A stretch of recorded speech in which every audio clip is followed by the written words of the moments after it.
తమిళనాడు రాజకీయాల్లో ఒక్కసారిగా మళ్ళొక సంచలనమైన అంశం తెరపైకి వచ్చింది. కచ్చతీవు దీవులని శ్రీలంకకి అప్పగించిన విధానం గురించి అన్నామలై చాలా అద్భుతంగా ఆయన ఆర్టీఐ అప్లికేషన్ ద్వారా సేకరించినటువంటి సమాచారము, సెంట్రల్ మినిస్ట్రీ నుంచి వచ్చినటువంటి సమాచారం, వాటన్నింటినీ బేస్ చేసుకొని ఆర్కైవ్స్ నుంచి తీసుకొని చాలా అద్భుతంగా దాన్ని ఎక్స్ప్లెయిన్ చేశారు.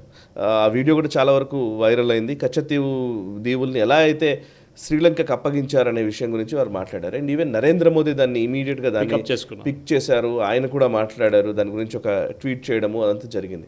సో తమిళనాడులో ఈ కచ్చతీవు అనే దీవి అప్పగింత అనేది శ్రీలంకకి ఇచ్చిన విధానానికి సంబంధించి ఎటువంటి ఇంపాక్ట్ని చూపిస్తుంది అని మీరు అనుకుంటున్నారు? అది నిజానికి అంటే ఈ మత్స్యకారులు వాళ్ళ బేసికల్లీ మొదటి నుంచి కూడా ఉన్న సమస్య కదా. ఎప్పుడు కూడా వీళ్ళ ఐలాండ్ వరకు వెళ్ళడము, వాళ్ళని అరెస్ట్ చేయడము, వాళ్ళని విడిపించడము, ఆల్మోస్ట్ ఢిల్లీ దాకా ఈ అంశం చర్చలోకి రావడము ఎప్పుడు చూస్తుంటాం మనం. డిఎంకే ఏడిఎంకే ఎవరి ప్రభుత్వంలో ఉన్నా అని చర్చ నడిచేది. బట్ ఈ ఇష్యూ ఈరోజు పొలిటికల్గా ఒక టర్న్ తీసుకుంది. సాయి గారు, ఇది 74లో ఇందిరాగాంధీ గారు ట్రాన్స్ఫర్ చేశారు. ఈ ఐలాండ్ హిస్టరీ గురించి చాలా మటుకు డిబేట్స్ ఇప్పుడు వీడియోలు నడుస్తున్నాయి.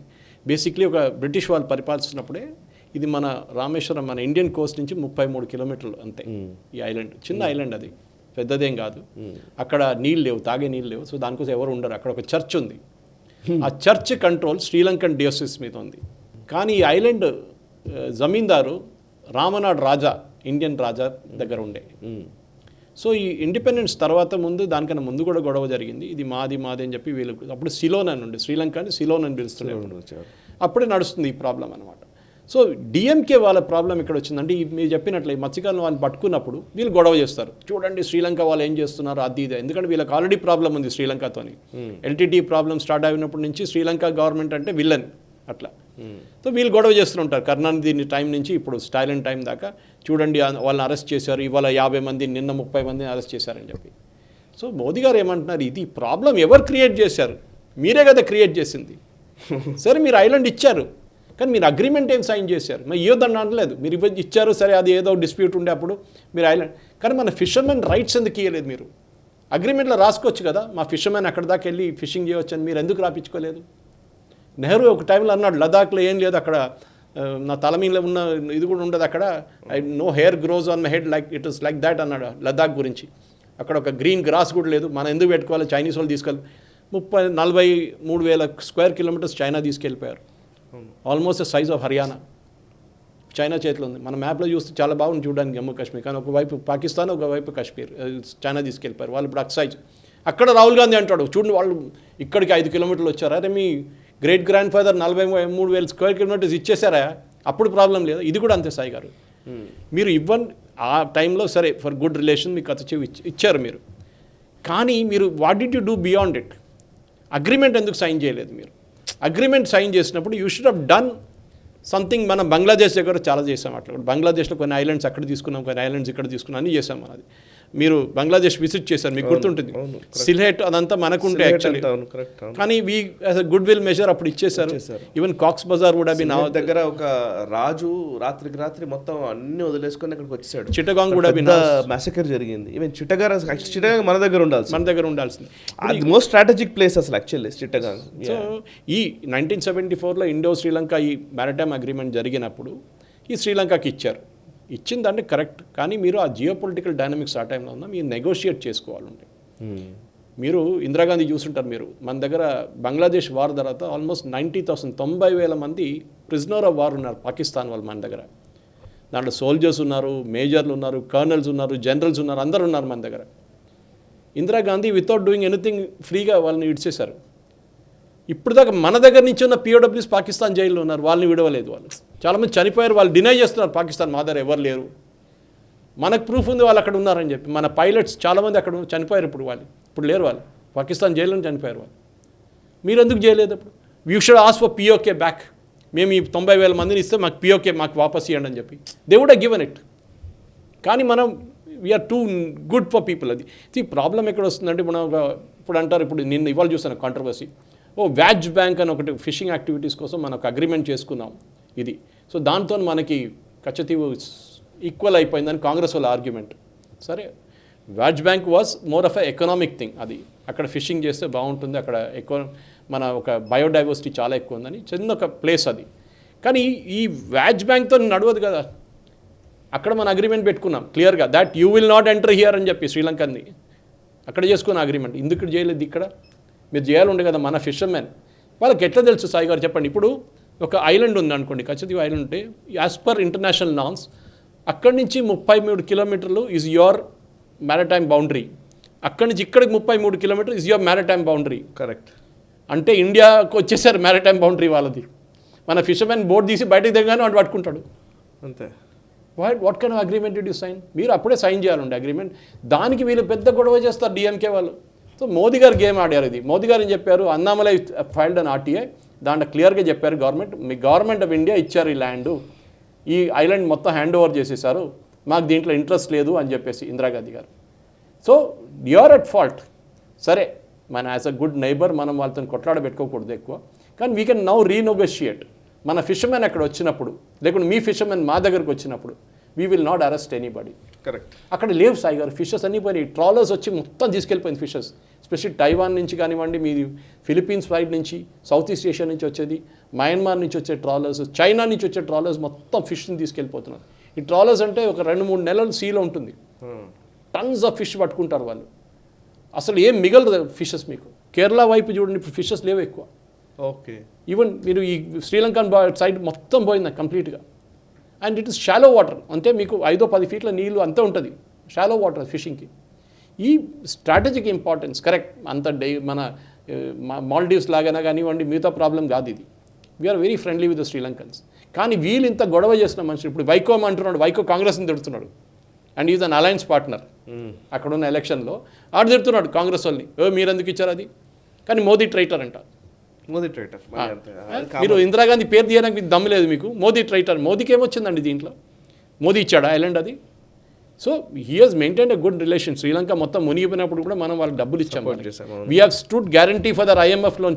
మన ప్రేక్షకులు ఎంతమందికి తెలుసో తెలియదు, వాళ్ళు IMF దగ్గర నుంచి తీసుకున్న లోన్కి ఇండియా గవర్నమెంట్ స్టూడ్ గ్యారంటీ. వాళ్ళు కట్టకపోతే మేము కడతామని చెప్పేసి. ఆలోచించండి. No nation will do it. No nation will do it.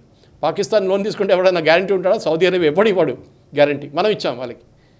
That is the relationship maintain. కానీ ఈ కాంగ్రెస్ వాళ్ళు కావాలని చెప్పి మోదీ అది చేశాడు, మోదీ ఇది చేశాడు, చూడు మన ఫిషర్మెన్ని 50 మందిని నిన్న పట్టుకున్నారు, వాళ్ళ మీద ఫైరింగ్ చేశారు, 2 చనిపోయారు. దీని స్టార్టింగ్ పాయింట్ ఎవరు? అదే మోదీ గారు అడుగుతున్నారు. Who started all this? You people started it. Congress start చేశారు. డిఎంకేకి దమ్ము లేదు, ఎందుకంటే then foreign secretary had told, కరుణానిధికి చెప్పారు, మేము ఇది హ్యాండ్ ఓవర్ చేయబోతున్నాం, మీకు ఏమైనా అబ్జెక్షన్ ఉందా అని అడిగారు. నో అని చెప్పారు కరుణానిధి, ఇచ్చేసేయండి అని చెప్పారు. మళ్ళీ మీరు ఎందుకంటే ఇప్పుడు గొడవ చేస్తున్నారు? మీరు అప్పుడు చేసిన పని మీరు అనుకున్నారు ఎవడు తెలియదు, ఎవడు తెలియకుండా చూసుకుందాం ఇన్ని రోజులు దబాయించి పెట్టుకున్నారు దాన్ని. ఆర్టీఐ ఫైల్ కానీ బయటకు వచ్చేసింది. కరెక్ట్. ఇప్పుడు ఏమన్నా జయశంకర్ గారు చెప్పారండి అని చెప్పి స్టాలిన్ అంటున్నాడు. జయశంకర్ గారు పార్లమెంట్ క్వశ్చన్ రిప్లై చేశారండి. అది yes, the island belongs to Sri Lanka, this not doubt, it belongs to Sri Lanka, but you should negotiated the economic rights. అది మీరు చేయలేదు, అది మీ తప్పు. That is one thing we should done. And ఈ ప్రాబ్లమ్ ఈస్ మన ఫారిన్ పాలసీ సాయి గారు ఒక even till the Modi government came was very weak. Correct. ఎవడన్నా ఈ చంప మీద కొడితే మనం ఈ చంప చూపిస్తాం, మహాత్మా గాంధీ పాలసీ. ఇప్పుడు అట్లా కాదు, మనం కొడితే మనం రిటర్న్ 2 సార్లు కొడతాం. 2 సార్లు కొడతాం అంతే. అవును. జయశంకర్ గారు బాడీ లాంగ్వేజ్ చూడండి, జయశంకర్ గారు ఎవాక్యుయేషన్ చూడండి, ప్లాన్స్ ఒక్కొక్క కంట్రీ నుంచి. Perfect. We're doing it. But the problem is very simple is that మీరు చేసిన తప్పుని మీరు అంగీకరించండి. You say yes, we made a mistake, we're sorry about it, we will negotiate with Sri Lanka and tell that our fishermen should be allowed, arrest చేయకండి. Actually అట్లా sorry చెప్పాలంటే వాళ్ళు ప్రతిరోజు సారీ చెప్పినా కానీ సంవత్సరం అయిపోద్ది, రోజుకొక సారీ చెప్పినా కానీ సంవత్సరం అయిపోద్ది. అది మనందరికి తెలుసు సాయి గారు. అన్ని సారీలు ఉన్నాయని అంటున్నాను నేను. అక్సై చిన్, దట్స్ అ వర్స్ట్ థింగ్. లేకుంటే అక్సై చిన్ లేకుంటే మనకు డైరెక్ట్ మర్జర్ విషయంలో Pakistan we would have direct access to Afghanistan. Correct. ఇప్పుడు మనకి ల్యాండ్ యాక్సెస్ లేదు. వాళ్ళు కరకోరం హైవే కట్టుకున్నారు చైనీస్ వాళ్ళు. కరెక్ట్. అది ఎవరు ల్యాండ్ డొనేట్ చేశారు? పాకిస్తాన్ ల్యాండ్ డొనేట్ చేశారు వాళ్ళకి. హిమాలయన్ బ్లండర్స్ ఎన్ని ఉన్నాయి నెహ్రూ చేసినవి, అసలు ఎన్ని రకాల, అసలు అది మాట్లాడుతూ పోతే అసలు నాకు తెలిసి సిరీస్లు చేయొచ్చాము. ప్రతి నేపాల్ విషయంలో ఏం చేశారు, భూటాన్ విషయంలో ఏం చేశారు, మన ప్రేక్షకులు సిలిగురి కారిడార్ విషయంలో ఏం చేశారు. ఈ రాహుల్ గాంధీ మాట్లాడుతున్న మన ప్రేక్షకులు అడగాలి ప్రశ్నలు. అవును. కన్ఫ్యూజ్ చేసి పడేస్తారు. ప్రాబ్లం ఉంది sir actually, lack of information కూడా సార్. లిటరల్లీ నేను చెప్తున్నాను, చాలా విషయాలు ఈ మధ్య కాలంలోనే ప్రజలకు అర్థమవుతున్నాయి. ఇంతకుముందు అసలు అర్థమయ్యేవి కావు. నిన్న కూడా నేను ఒక మీటింగ్ అడ్రస్ చేశాను. అక్కడ కూడా మాట్లాడుతూ చాలామంది అడిగారు, సార్ ఇది మాకు తెలియదు సార్ దీనికన్నా ముందు. సార్ మీరు ఆర్టికల్ 370 అయిపోయిన తర్వాత నేను చేసిన వీడియోల్లో కాశ్మీర్, అసలు జమ్మూ కాశ్మీర్, ఇందాక మీరు అన్నారు కదా మ్యాప్లో ఓవైపు అక్సై చిన్, ఇంకోవైపు లదాఖ్, పిఓకి, మన గిల్గిట్ బాల్టిస్తాన్ ఎట్లా పోయినాయి అనేది, ఆ సియాచిన్ గ్లేషియర్, లేకపోతే అంతకు షక్స్గమ్ వ్యాలీ, వాటన్నిటి గురించి ఎక్స్ప్లెయిన్ చేసిన రోజు కనీసం ఒక 2 లక్షల వ్యూస్ ఉంటాయి. అందులో కనీసం ఒక 10,000 కమెంట్స్ ఇది ఇప్పటివరకు నాకు తెలియదు అన్న వాళ్ళే. దో నేషనలిస్టులు, చాలా మంది నేషనలిస్టులకు కూడా ఆ విషయం తెలియదు, కాశ్మీర్ మ్యాప్ ఎలా ఉంది ఈ రోజు అనేది. అంటే అంత సప్రెస్ చేసి పెట్టేశారు నిజాలన్నింటినీ. మన హిస్టరీ బుక్స్ రొమీలా తాపర్, ఇర్ఫాన్ హబీబ్ రాశారు సాయి గారు. కరెక్ట్. మన ఫస్ట్ ఎడ్యుకేషన్ అండ్ అసలు మనకి అసలు హిస్టరీ కానివ్వండి, జాగ్రఫీ కానివ్వండి, మన డిఫెన్స్ కానివ్వండి, ఇవేవి అసలు చెప్పలేదు ఎవరు. అండ్ మన ప్రేక్షకులు కూడా, మేము ఆఫ్కోర్స్ నేషనలిస్ట్ లాంటి ఛానల్ సాయి గారు వాళ్ళ టీం మొత్తం చాలా మంది వీడియోస్ చేస్తుంటారు. మీరు బాగా రెగ్యులర్గా చేస్తూనే ఉన్నాం సార్. అంటే ఎన్ని విషయాలు చెప్పాలో అన్ని విషయాలు చెప్తున్నాం, సరిపోవట్లేదు నిజానికి చెప్పాలంటే. మీరు ఇప్పుడు ఇందాక అన్నారు కదా, నిజానికి సిరీస్ మనం ఎన్నిసార్లు అనుకుంటున్నానంటే, నేను మీతో కానివ్వండి, గిరిధర్ గారితో కానీ ఎప్పుడు చెప్తున్నాను, ఈవెన్ ప్రేక్షకులతో కూడా, అంటే సిరీస్ ఆఫ్ ఎపిసోడ్స్ చేయడానికి ఎన్నో విషయాలు చెప్పాల్సినవి ఉన్నాయి. మీరు ఇప్పుడు శామ్ బహదూర్ లాంటి సినిమాల్లో చూస్తే అవన్నీ నేను స్టోరీస్ చేశాను యాక్చువల్లీ. అంటే పాయింట్ ఏంటంటే, ఎంత చెప్పినా కూడా ప్రజలకి ఉన్న ఒక ఇంకా దాన్ని ఏమంటారు, మన టెలివిజన్ ఛానల్స్ తప్పు సాయి గారు. టెలివిజన్ ఛానల్స్ ఎవరు, మన దగ్గర ఉన్న ఛానల్స్ ఈ కుక్కలాగా డిబేట్లు చెట్టుకుంటారు, కుక్కలాగా కొట్టుకుంటారు, ఏం knowledge is zero, there is no information. మన ప్రజలకి కావాలంటే, మన ప్రేక్షకులకి ఏం కావాలంటే, ఇప్పుడు మీరు కచ్చతీవు ఉంది కదా సార్, కచ్చతీవు గురించి తెలుగు పత్రికలు, న్యూస్ ఛానల్స్ నేను రోజు ఫాలో అవుతాం కదా, జస్ట్ సింపుల్ న్యూస్ ఐటమ్ అంతే. కచ్చతీవు పోయింది, ఇట్లా అన్నారు. అసలు ఏంటి దాని ఇంపార్టెన్స్ ఏంటి, సిగ్నిఫికెన్స్ ఎవరో చెప్పేవాళ్ళు లేదు. ఇప్పుడు మీరు చెప్తున్నారు, ఎక్స్ప్లెయిన్ చేస్తున్నారు. దాని మిలిటరీ సిగ్నిఫికెన్స్ ఏం లేదు, కానీ it has got geographical significance. అదే అర్థం చేసుకో. అంటే నేను గత 15 ఏళ్లలో నేనే జర్నలిజంలో ఉన్న ప్రతిసారి ఎప్పుడు ఈ డిఎంకే వీళ్ళని మత్స్యకారులు వాళ్ళు అరెస్ట్ చేయడము, డిఎంకే వాళ్ళు, ఏడిఎంకే వాళ్ళు ఢిల్లీలో రైజ్ చేయడము, వాళ్ళని విడిపించాలని చెప్పి మళ్ళీ పైనుంచి వాళ్ళు రెస్పాండ్ అవ్వడము, ఇవన్నీ చూసేవాళ్ళం. డిప్లొమాటిక్ గా అగ్రిమెంట్ ఒక లైన్ ఉంటే అయిపోతుండే అంతే. Fishing rights will be enjoyed by both Indians and Sri Lankan fishermen, finish అయిపోయేది కదా. చేయలేదు.